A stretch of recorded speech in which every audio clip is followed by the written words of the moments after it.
안녕하세요. 슬아 정보사연입니다. 상쾌한 아침 맞이하셨나요? 바쁜 하루를 시작하기 전 잠시 마음을 가다듬는 이 시간이 우리 시청자분들께는 시원한 파도 소리처럼 청량하고 가슴 벅찬 감동이 되기를 바랍니다. 가장 외로운 곳에서 타인의 안전한 항해를 위해 40년을 묵묵히 헌신해온 한 수호자. 하지만 세상은 그 정직한 기록을 돈 안 되는 미신이라 비웃으며 소중한 도구와 인생의 일지를 바다에 던져버렸습니다. 자신의 화려한 시설만 믿고 진짜 바다의 주인을 짓밟았던 오만한 자에게 돌아온 세상에서 가장 웅장하고도 통쾌한 인연의 심판. 지금부터 진정한 위대함이 어디에서 오는지 보여주는 기적 같은 이야기를 시작합니다. 안녕하세요. 남해안 어느 작은 포구에서 40년이 넘는 세월 동안 등대를 지키며 살아온 박노인이라고 합니다. 세월 참 빠르지요. 엊그제만 해도 갯바위를 뛰어다니며 까만 몽돌처럼 반짝이던 청년이었던 것 같은데 어느새 제 얼굴에는 바다의 윤슬보다 더 많은 주름이 깊게 패어버렸습니다. 40대, 50대를 지나 70을 바라보는 나이가 되니 인생이란 그저 거대한 바다 위를 떠다니는 작은 돛담배 같다는 생각이 들곤 합니다. 제 고향은 이 바다입니다. 어린 시절 비릿한 바닷바람 속에서도 어머니의 품장아찌 냄새가 났고 거친 파도, 소리 속에서도 저를 부르던 아버지의 탁한 목소리가 들려왔지요. 부모님이 떠나시고 자식들도 훌쩍 커서 도회지로 떠나버린 뒤 제 곁에 남은 것은 오직 이 낡은 등대와 말없이 밀려오는 바다뿐이었습니다. 하지만 저는 외롭지 않았습니다. 구름에 흩어지는 모양만 보아도 혀끝에 닿는 짠 내음의 농도만 맡아도 내일의 날씨를 알 수 있었으니까요. 사람들은 저를 바다의 노인이라 불렀습니다. 평생을 한자리에서 묵묵히 제 할 일을 다하며 살아온 우리네 아버지 어머니들의 삶이 다 그렇듯 저 역시 이 바다의 숨소리를 기록하는 일이 제 삶의 전부이자 긍지였습니다. 누군가는 알아주지 않아도 묵묵히 자식들을 위해 헌신했던 우리네 굽은 등처럼 말입니다. 세상은 참으로 무섭게 변해가더군요. 제가 지켜온 작고 고요한 포구에 언제부터인가 요란한 중장비 소리가 들리더니 하늘을 찌를 듯한 골든 마린이라는 초호화 해양 리조트가 들어섰습니다. 밤이면 별빛을 가릴 만큼 화려한 조명이 쏟아졌지요. 세상이 변하는 것을 탓할 생각은 없었습니다. 그저 시대의 흐름이려니 우리 세대가 물러나야 할 때가 다가오고 있으려니 하며 나의 듦을 조용히 받아들이려 했지요. 중년의 고독이라는 것은 어쩌면 세상의 중심에서 조금씩 밀려나는 내 모습을 담담히 인정하는 과정인지도 모르겠습니다. 하지만 그 리조트의 젊은 최 대표의 눈에 평생을 바쳐온 제 등대와 저의 존재는 그저 흉물스러운 고철 덩어리일 뿐이었습니다. 어느 날 번쩍이는 구두를 신고 나타난 최 대표가 제게 이렇게 말하더군요. 이런 낡은 고철 덩어리가 우리 리조트 풍경을 다 망쳐요, 영감님. 여기 이제 전 세계 VVIP들이 오는 곳이에요. 이런 낡은 등대랑 냄새나는 기압계가 입구 옆에 있으면 우리 고객들이 뭐라고 하겠습니까? 당장 짐 싸서 나가세요. 아니면 이 곰팡이 냄새나는 날씨 일지들 당장 바다에 던져버릴 겁니다. 그의 날선 목소리가 제 가슴에 비수처럼 꽂혔습니다. 마치 평생을 가족을 위해 뼈 빠지게 일해온 아버지가 늙고 병들었다는 이유로 자식에게 이제 그만 좀 나서시라며 핀잔을 듣는 것 같은 먹먹함이 밀려왔습니다. 나의 땀방울이, 나의 직관이, 나의 청춘이 한순간의 걸림돌로 전락해버린 그 순간 저는 우리 세대가 겪어내야 할 차가운 바람을 막고 서 있었습니다. 최 대표는 자신의 첨단 레이저 기상 시스템만이 완벽하다고 맹신했습니다. 인공위성과 슈퍼컴퓨터가 다 알아서 해주는데 왜 이런 미신 같은 짓을 하고 있냐며 비웃었지요. 제 관측소 책상 위에는 40년 동안 제 손때가 묻어 반질반질해진 구식 아네로이드 기압계와 하루도 거르지 않고 바다의 수온과 바람의 결을 적어 내려간 수제 해류일지가 있었습니다. 이것들은 그 젊은이의 눈에는 구닥다리 쓰레기로 보였겠지만 제게는 훈장이자 목숨과도 같은 것이었습니다. 밤안개가 짙게 깔려 한치 앞도 보이지 않던 어느 날, 이 낡은 기압계의 미세한 바늘 떨림을 보고 폭풍우를 예측해 출항을 막았던 적이 있습니다. 그때 목숨을 건진 김 선장, 이 선장 이제는 백발이 되어버린 오랜 옛 친구들이 가끔 찾아가 자네 덕에 내 새끼들 대학도 보내고 시집장가 다 보냈다며 덥석 제 손을 잡고 막걸리 한 잔을 기울이곤 했지요. 부부간의 정만큼이나 깊고 끈끈한 것이 거친 세상을 함께 풍파 맞으며 견뎌온 벗들과의 우정 아니겠습니까? 이 일지와 기압계에는 제 삶의 궤적뿐만 아니라 우리 이웃들이 치열하게 살아온 눈물과 웃음, 그리고 서로를 의지하며 버텨온 따뜻한 체온이 고스란히 배어 있었습니다.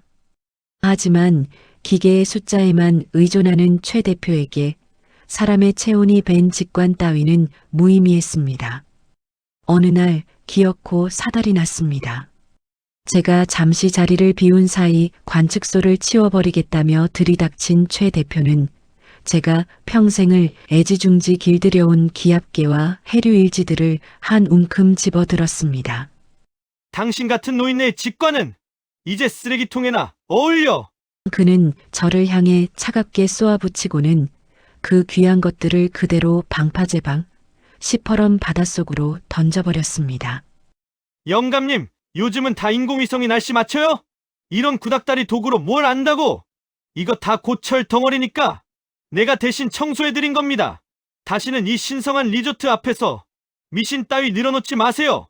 쿵 하고 가슴이 내려앉았습니다. 허공을 가르며 바다로 떨어지는 기압계를 보며 저는 아무 말도 할 수 없었습니다. 그것은 단순한 쇠붙이가 아니었습니다. 수천 명의 어민과 선원들의 목숨을 지켜주었던 바다의 눈이자 제 40년 인생 그 자체였습니다. 자식에게 짐이 되기 싫어 아픈 몸을 이끌고 묵묵히 폐지를 줍는 노인의 마음이 이러할까요? 평생을 일군 직장에서 하루아침에 책상을 빼야 했던 우리네 50대 가장들의 심정이 이러할까요? 세상은 언제나 새롭고 화려한 것만을 원했고 오래되고 낡은 것들은 이토록 무참히 버려져야만 하는 것인지 바닷속으로 가라앉는 제 분신들을 보며 저는 억장이 무너져 내리는 것을 느꼈습니다. 그날 밤 저는 차가운 방파제 위에 홀로 앉아 검푸른 바다를 내려다보며 소리 없이 울었습니다. 나이가 들면 눈물도 말라버릴 줄 알았는데 버려진 제 인생의 조각들 앞에서 흐르는 눈물은 주름진 뺨을 타고 뜨겁게 흘러내렸습니다. 중년의 고독이란 참으로 불현듯 찾아옵니다. 자식들을 다 키워놓고 텅 빈 집안에 홀로 앉아 있을 때, 혹은 거울 속에 비친 하얗게 센 머리카락을 볼 때, 우리는 나는 이제 쓸모없는 존재가 된 것은 아닐까 하는 두려움과 마주하게 되지요. 그래, 이제 나도 저 바다처럼 내 아내 것들을 비워내야 할 때인가 보다. 건강도 예전 같지 않고 세상의 속도를 따라가기엔 제 걸음이 너무 느려졌습니다.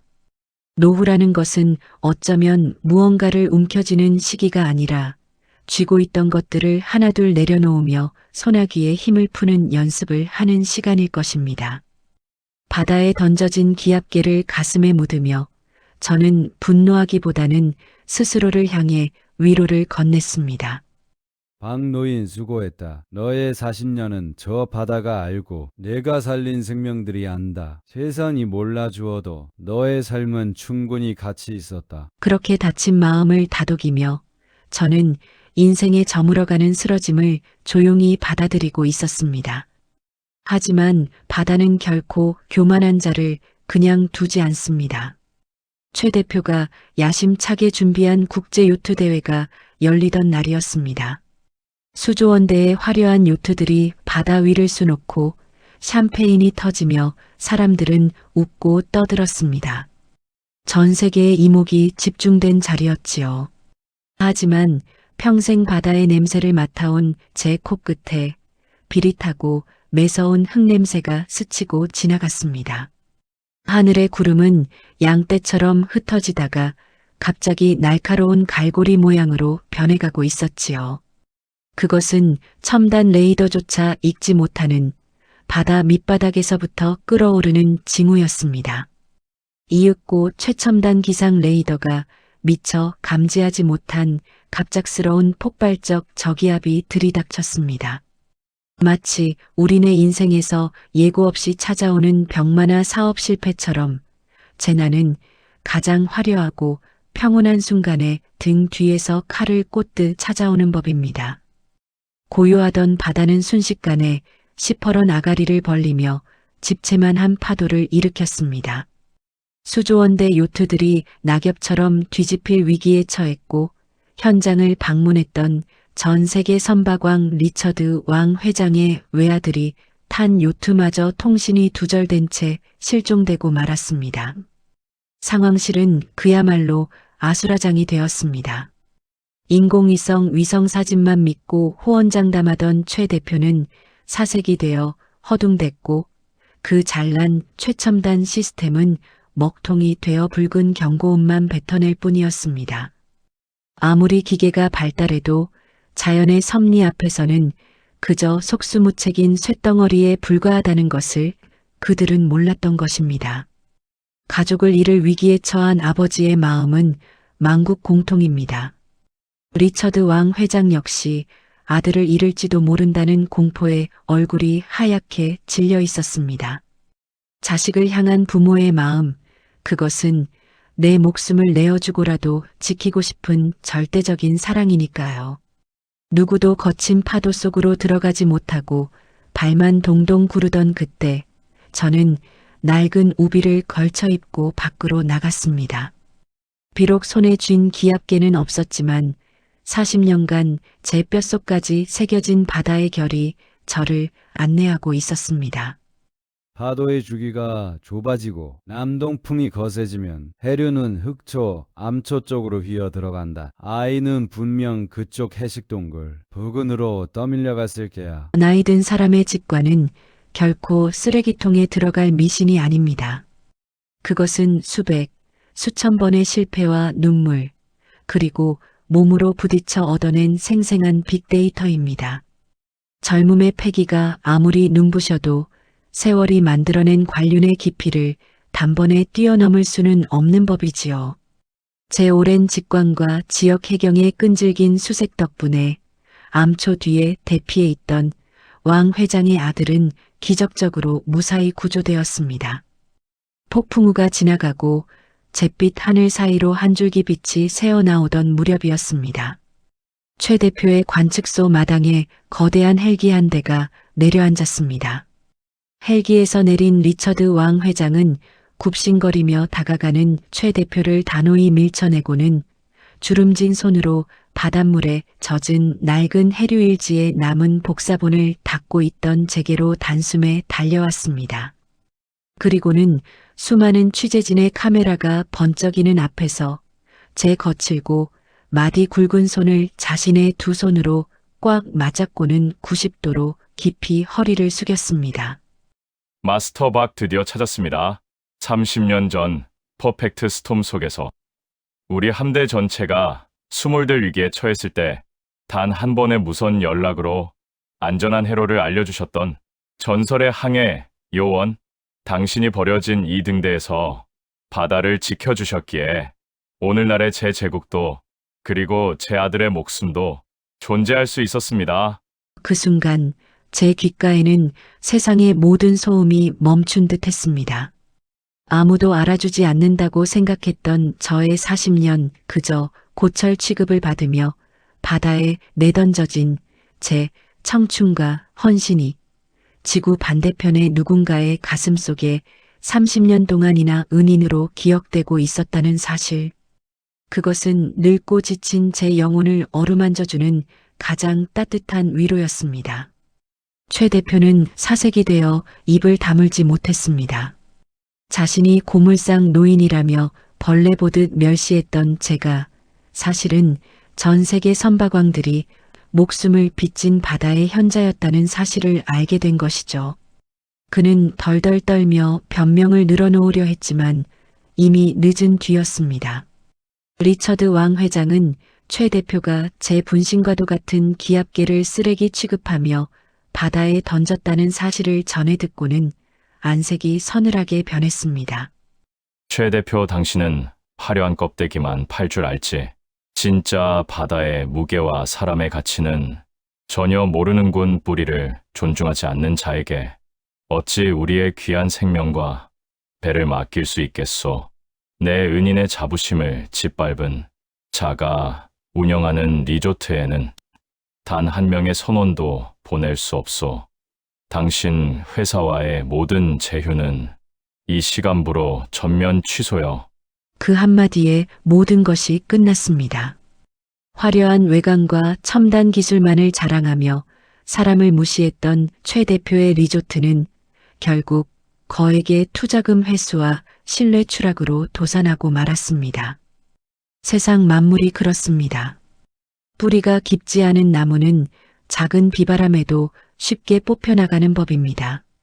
인간관계도 사업도 결국 그 밑바탕에는 사람에 대한 존중과 겸손이 있어야 함을 그 젊은이는 너무 늦게 깨달은 것입니다.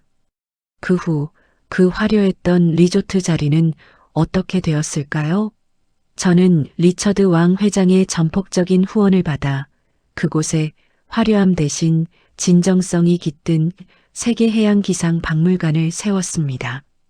바다 밑으로 가라앉았던 제 아네로이드 기압계도 잠수부들을 동원해 건져내어 박물관의 가장 중심에 영광스러운 훈장처럼 전시해 두었지요. 비록 바닷물에 부식되고 녹이 슬었지만 제 눈에는 그 어떤 보석보다 찬란하게 빛난답니다. 저는 이제 전 세계에서 찾아오는 젊은 항해사들과 아이들에게 화면 속의 차가운 데이터가 아닌 바다에 대한 경외심과 자연을 읽는 따뜻한 직관을 가르치며 남은 생을 보내고 있습니다. 나이가 든다는 것은 결코 쓸모 없어지는 것이 아닙니다. 오히려 세상을 더 넓고 깊게 품을 수 있는 커다란 그릇이 되어가는 과정이지요. 40대, 50대의 무거운 짐을 지고 치열하게 살아오신 여러분, 그리고 60대, 70대가 되어 이제는 몸도 마음도 예전 같지 않아 서글픔을 느끼시는 여러분. 여러분의 주름 한 줄 한 줄에는 여러분이 가족을 지키기 위해 견뎌온 수많은 폭풍우의 기록이 담겨 있습니다. 돈이나 화려한 기계가 결코 대신할 수 없는 정직하게 땀 흘려 살아온 여러분의 직관과 경험이야말로 세상을 구하는 가장 위대한 나침반입니다. 오늘도 제 앞에 바다는 잔잔히 밀려옵니다. 우리네 인생도 이 바다처럼 때로는 거칠게 일렁이고 때로는 평온을 찾으며 흘러가겠지요. 그러니 이제 굽은 어깨를 펴시고 스스로의 삶을 대견하게 어루만져 주시길 바랍니다. 당신의 지난 40년, 50년의 세월은 참으로 훌륭했습니다. 그리고 앞으로 펼쳐질 노후의 시간들 역시 황금빛 노을처럼 아름답게 빛날 것입니다. 바다의 늙은 등대지기, 박노인이 여러분의 찬란한 인생을 온 마음을 다해 응원하겠습니다. 평안한 밤 되시길 바랍니다.